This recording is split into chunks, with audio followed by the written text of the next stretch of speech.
I don't talk about soft skills. I talk about things like giving feedback and developing high trust relationships. They're not fluffy. They're good for business. Once you become a leader, it's actually a different job. Every relationship requires trust. Trust is not something that's fluffy. It's really important for you as a leader to have fun at work. The research indicates that when people are having more fun at work, they're actually more engaged.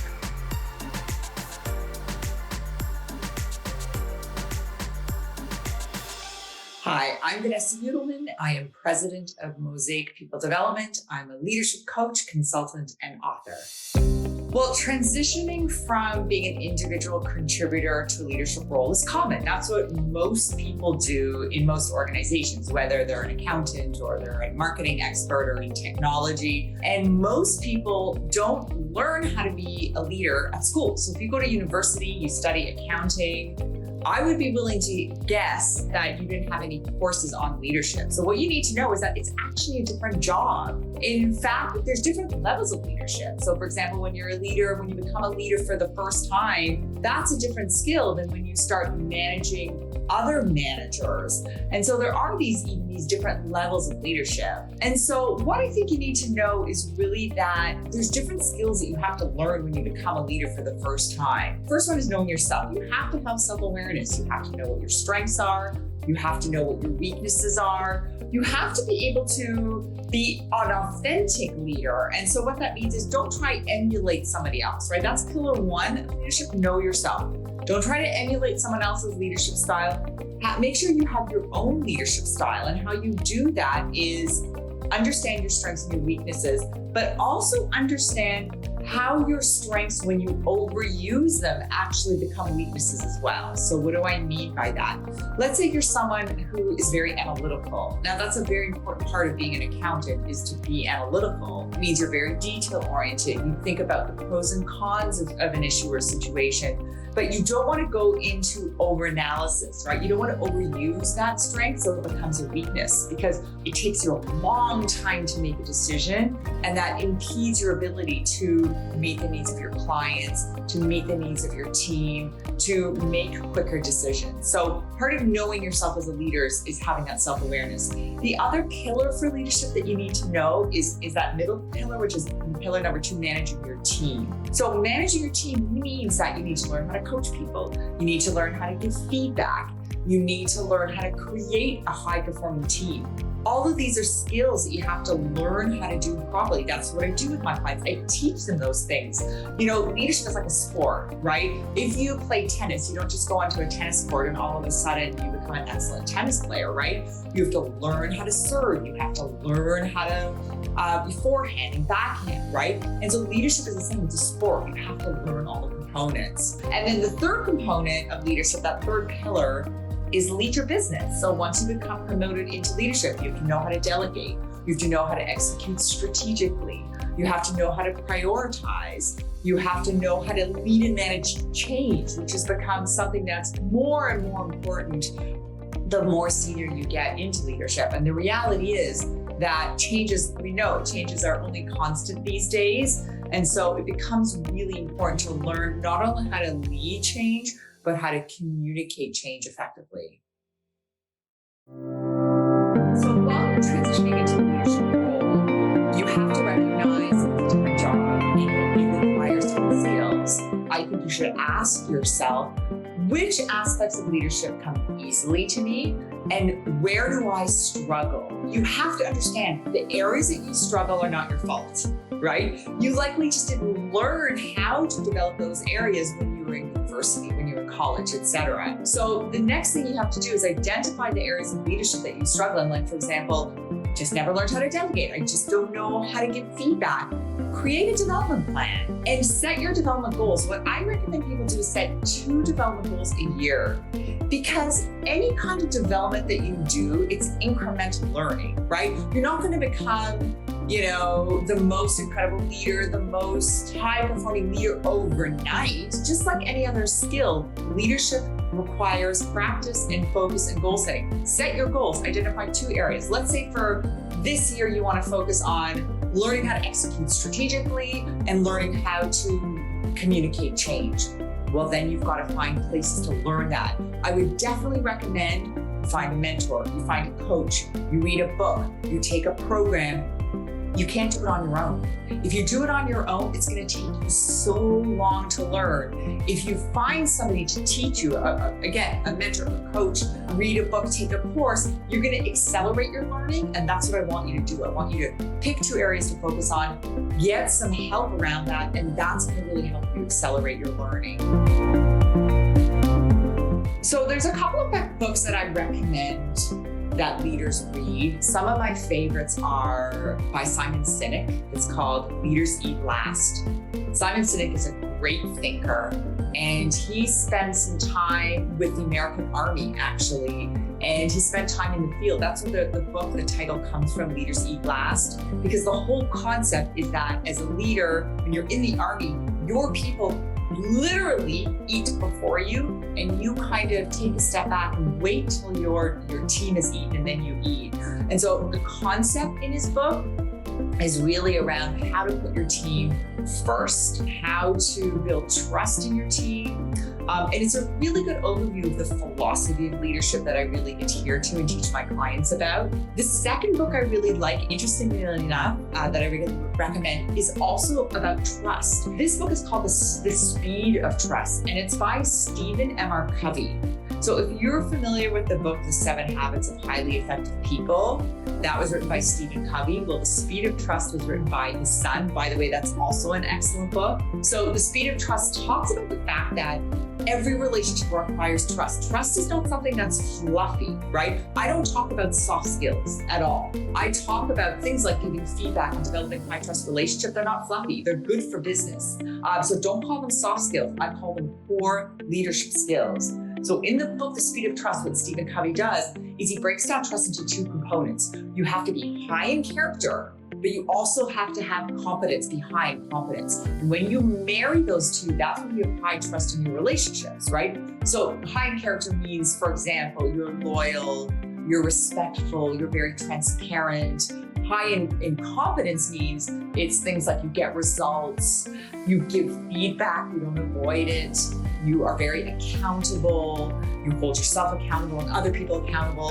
And then there's 3 areas that are both character and competence. So these are really interesting. The first one Covey talks about is listening. That when you listen to people more, you actually build trust. The second one is extending trust, which means you're consciously leveraging these 13 trust behaviors that he talks about in his book all the time to build trust in your relationships. And then the final one is keep commitments, which I think is the most important thing.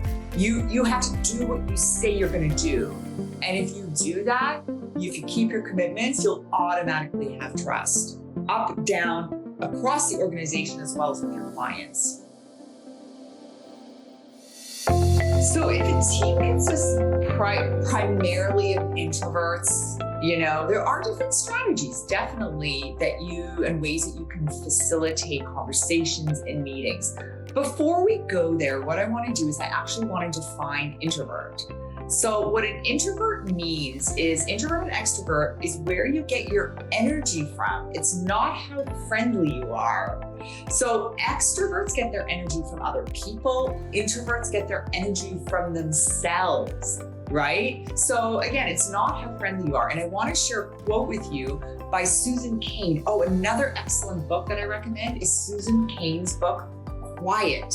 What she talks about is how introverts can really leverage their skills in the workplace. She says that there is 0 correlation between being the best talker and having the best ideas, right? And so if you're a leader of introverts, what you need to do is give them an opportunity to think through their ideas and share their ideas. People who are higher on the extroversion scale, think out loud. People who are higher on the introversion scale, think within their own mind first before they share their ideas. So if you're leading a team of both introverts and extroverts, and by the way, we're all on the scale of introversion and extroversion.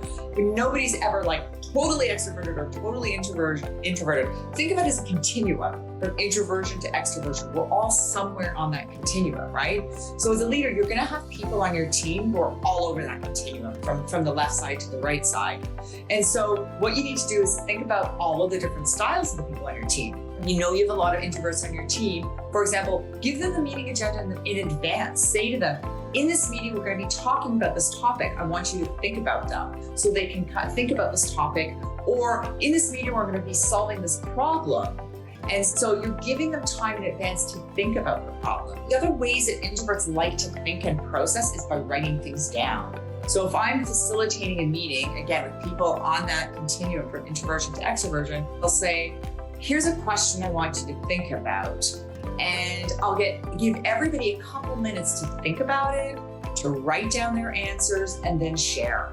So you always need to be thinking about facilitating meetings in a way that leverage both the thinking styles of introverts and extroverts. The other thing that I would suggest you do as a leader, something that's really important for you to know is you don't need to have all the answers, but you do need to have the questions. So ask your team, say, you know what, I'd like your feedback on our current team meetings. What's working, what's not? What do you suggest we do to make the meetings more effective? Or ask specifically your introverts, say, you know, there's a couple people on our team that tend to speak up the most, but I'd really like to hear more from you.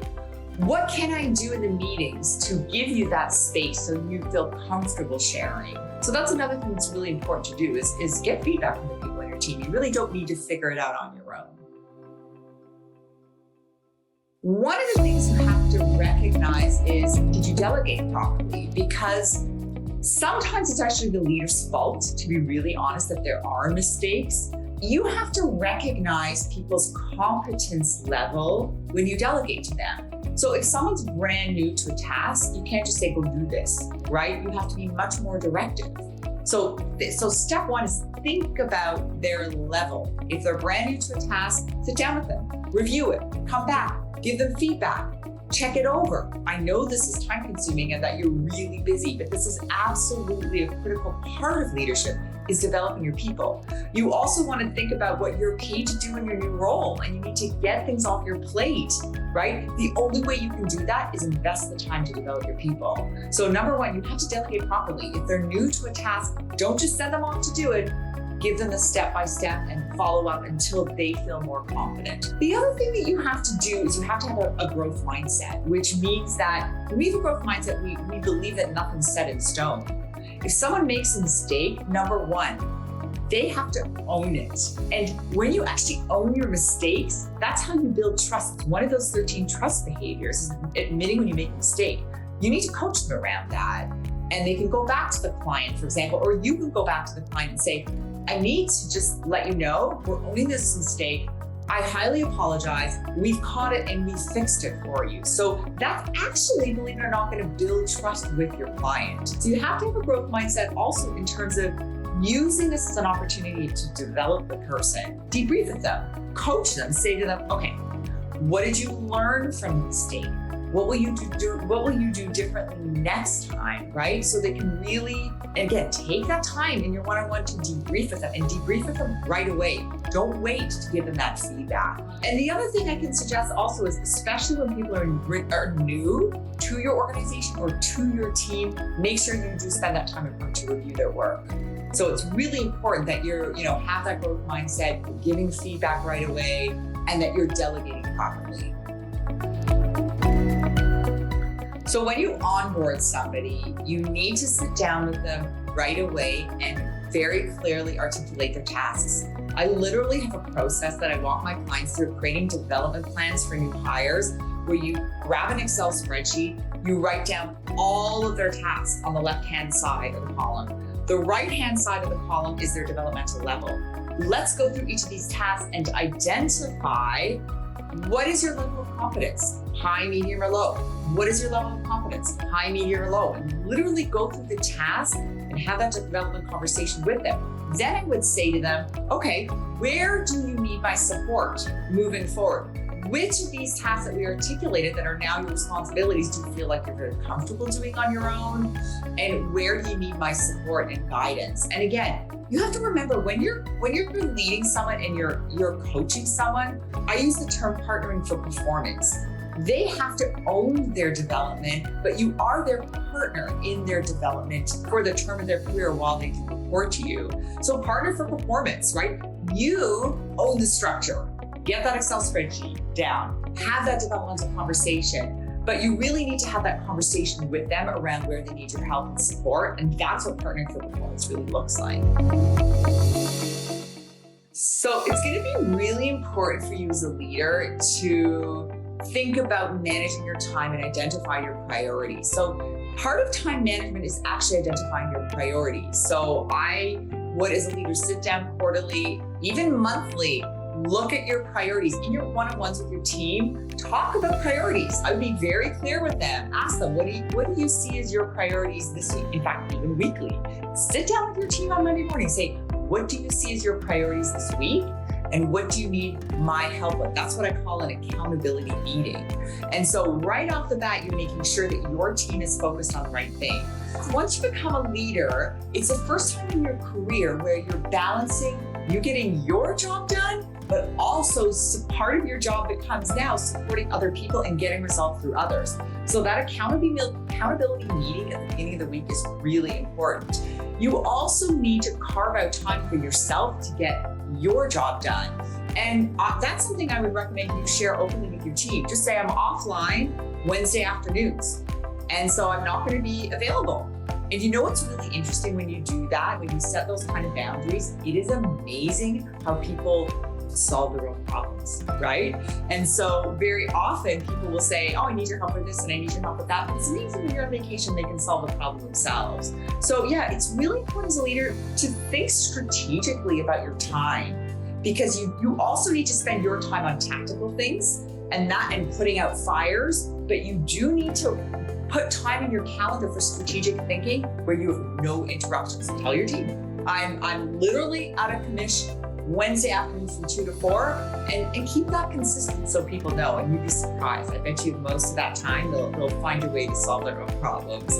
Or at least another great strategy is ask your team to gather a couple of questions together, like maybe 3 or 4 questions, and just say, listen, I'm offline from 2 to 4 on Wednesday afternoons, but group your questions. And as soon as I'm offline at 4 o'clock, I'll be available to answer all of your questions for you. In fact, that's a good habit to get people into regardless, is to group questions so they're not pinging you all the time and interrupting you. But really communicate openly with people. I think that's a very important part of leadership.